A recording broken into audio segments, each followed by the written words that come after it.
Hello guys, for today's video, I'm going to be eating burger and my mom made. Okay. We shared with my grandma, so wait.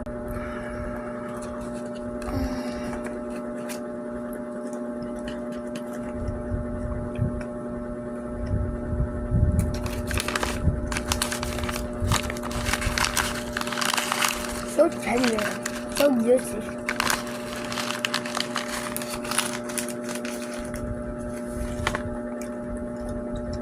8 out of 10. 8.10 out of 10. That's better than the Jollibee, di ba? Or the ano yan? But is this, that's already cooked well. You don't see any ano yan. 8 for part